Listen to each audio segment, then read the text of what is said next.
Ready? We can begin. Honored friends, masters of the Blacksmiths Guild, let me introduce the newest adept of the Master's Trial, Henry of Skalitz. So, this is old Frisky's lad. I can hardly believe it. Aber I do not see much of a resemblance. Vielleicht ein wenig. I do not see it. Aye, aye, Frisky here, Frisky there. All that talk about not taking in outsiders, and now you've gone and flipped it all around. Martin was a good bloke and an excellent swordsmith. If Henry here is anything like him, he'd be a welcome addition to the guild. Genau, genau. Look, I didn't know this Frisky fella of yours. I'm more interested to see what the lad can do than who his pa was. We'll see what he can do shortly. Just to be clear, let me repeat what the trial entails. In the first part, the verbal examination, he will receive 3 questions. He must answer all 3 of them correctly in order to pass. If he makes a single mistake, this part of the exam is considered failed, and he won't get a chance to correct himself. After the verbal examination comes the practical one, where our adept skills will be tested. And if he is successful, he'll become one of us. Let's begin with the first part of the trial. Who would like to ask Henry the first question? Say, Heinrich, how can you tell you have made progress on your workpiece? By the shape. That's right. Correct. Let's move on to the second. How about... Why do blacksmiths whistle while they work? To keep rhythm. That's correct. At least that. Last question. I'd like to ask Henry if sparks while forging are a good or bad sign. That depends. When you're hammering the piece, it's a good sign. But when you're heating it up, it's a bad one. Correct. I knew you wouldn't be fooled. You answered all 3 questions correctly. Now, just to complete the practical exam, Henry, your task will be to forge a guild sword right in front of our eyes. Here's the design for it, as well as the materials. I'm sure you know what to do with them. Viel Glück. Let's see what you can do, young Frisky. Let's see, then.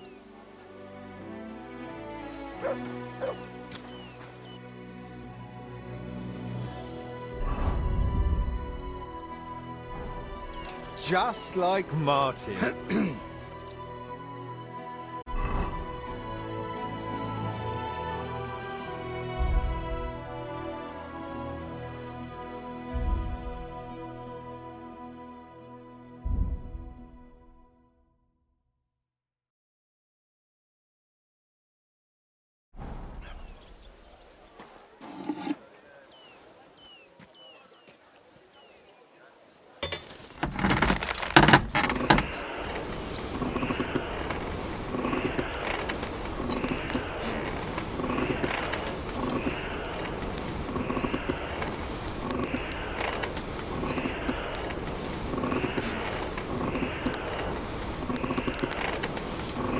What's next?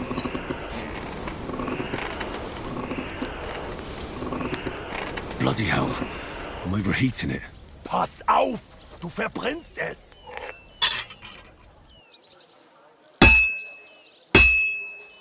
Stärker! Take a look at that.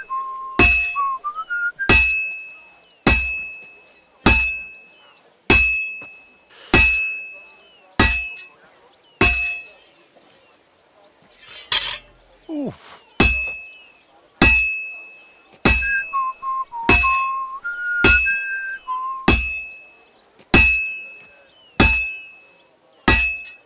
Nothing special so far.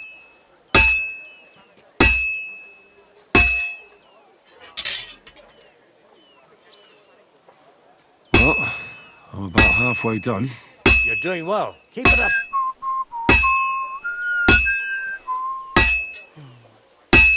It looks like the lad has a firm grip. Konzentrieren!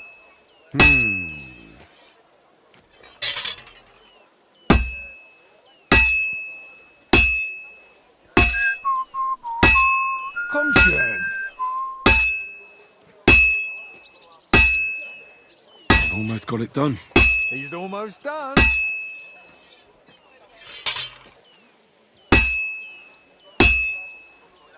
All finished. And he's done. I am looking forward to this.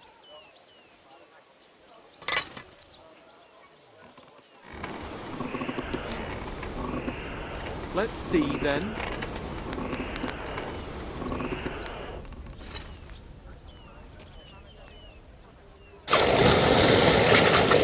Just like Martin.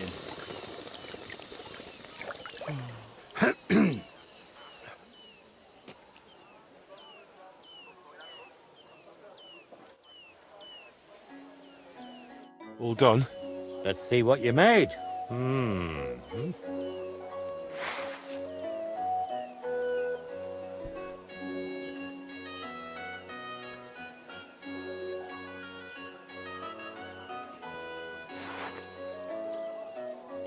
My.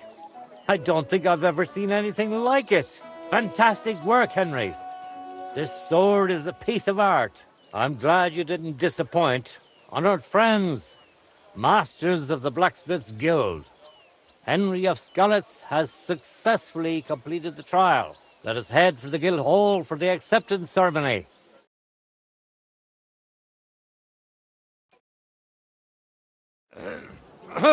After successfully fulfilling all requirements, I'm proud to announce our guild has grown by a new member. Approach Henry of Skalitz.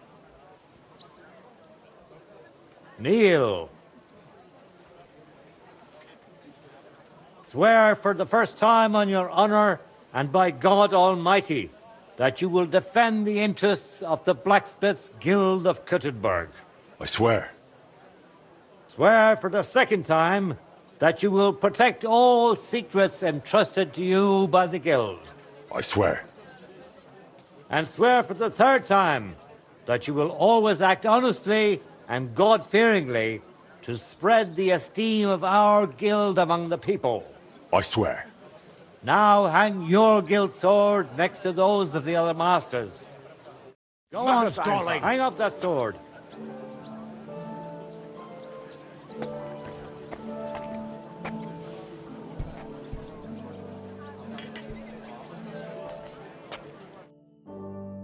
Welcome to the guild, Henry. It's now up to you to say a few words.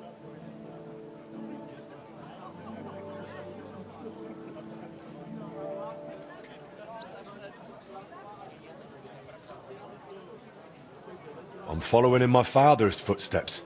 Even as a lad, when I watched him by the forge, I wanted to be just like him. A real master blacksmith.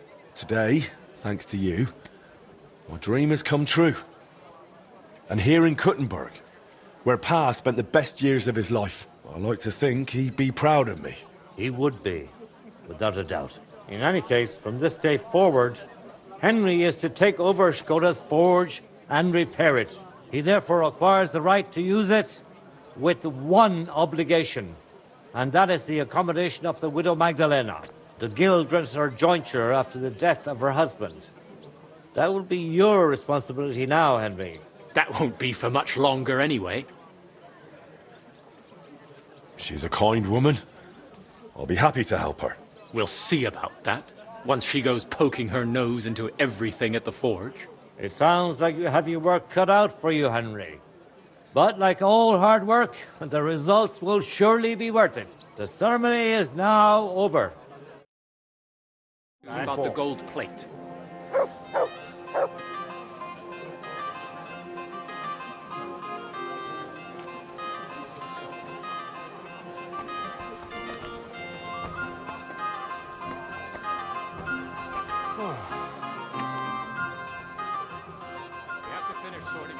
Why was Magdalena bothering you about the smithy?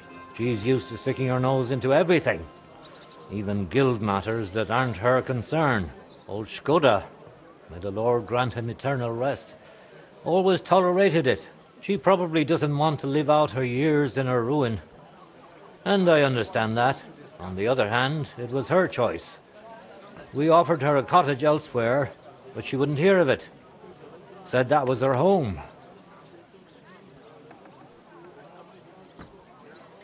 Tell me a bit about yourself, Master Bushek.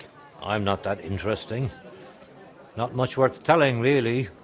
They call me Bushek the Elder, because my son's taken up the armourer's trade as well. Though he's moved to Prague now. I've been in the guild nearly 30 years. I've seen it rise and falter, and constant feuds between the masters. If I've learned anything in that time, it's that there's an answer to every question and a cure for every pain. I try to live by that. Why did they call Martin Frisky? Truth be told, I don't know. Master Skoda came up with it, and it just stuck. He probably called him that because Martin was always hopping around full of ideas and never hesitated to act on them, whatever sort of ideas they may have been. We weren't terribly close, what with the age difference. But Martin had a bright future ahead of him. That much was clear to everyone in the guild. He could have become one of us one day. But for whatever reason, he chose another path. What exactly happened with the fire at Skoda's smithy? That was a tangled affair. I still can't quite make sense of it. Fires can start on their own sometimes, from the weather and such. But it had been rainy for days. Widow Magdalena was out of town, staying with her sister, I think. So the place wasn't being watched, and no one saw anything. Naturally, the city watch looked into it as suspected arson. But they never found the culprit. I don't even remember anyone pointing fingers. In the end, it was written off as an unfortunate accident. I'd like to know more about old Skoda. He was a true master, trained in the Empire and in Italy, and always sought to improve. He was known for his versatility. He forged swords, armor, even ornamental grills for buildings. Besides making top-quality work, he also handled relations between the guild and the town. They'd never been better. Sadly, he fell ill and passed away far too soon. We lost a great man. I'll be with you, sir.